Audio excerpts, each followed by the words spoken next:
घर के सहन में हल्की धूप फैली हुई थी। मरियम की कमर में दर्द था, चेहरे पर पिल्लाहट, मगर दिल में एक नन्ही सी उम्मीद का दिया जल रहा था।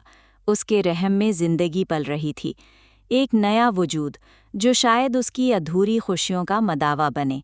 मगर इस उम्मीद के इर्द गिर्द हर तरफ ताने बिछे हुए थे। ये क्या मरियम अभी से लेट गईं?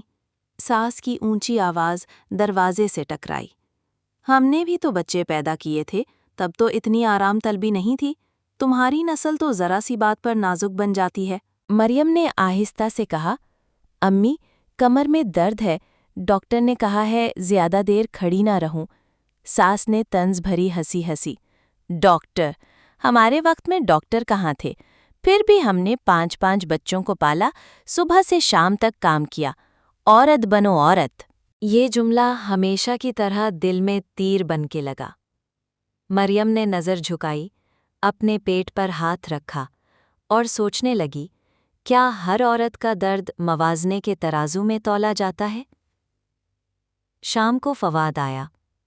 मरियम ने हिम्मत करके कहा, फवाद, आज बहुत तबीयत ख़राब थी, ज़रा किचन में मदद कर दो या अम्मी से कहो कि थोड़ा आराम करने दें। फवाद ने एक नज़र माँ की तरफ देखी, फिर सर्द लहजे में बोला, मेरी माँ ने भी तुम्हारी तरह कभी शिकायत नहीं की। वो भी तो औरत थीं और देखो कैसे घर संभाला। तुम्हें बस बहाने चाहिए।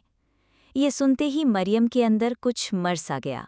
वो मुस्कुरा दी, मगर वो मुस्कुराहट खाली थी, जैसे कोई टूटती दीवार पर रंग फेर दिया गया हो। रात गए जब सब सो गए, वो चुपचाप आंगन में आकर बैठ गई। आसमान पर चांद अधूरा था, बिल्कुल उसके जैसा। हवा में हल्की सी खुनकी थी और उसने अपने पेट पर हाथ रखा। मेरे बच्चे, वो धीमी आवाज़ में बोली, मैं नहीं चाहती तुम भी किसी के तानों में जियो। मैं चाहती हूँ तुम आज़ाद सांस लो।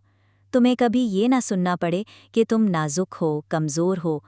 तुम बस इंसान बनो, जैसे मैं बनना चाहती थी। आंखों से आंसू बह गए। इस रात मरियम ने एक फ़ैसला किया। वो अब खुद को कमज़ोर साबित नहीं होने देगी। वो बर्दाश्त करेगी, मगर खामोश नहीं।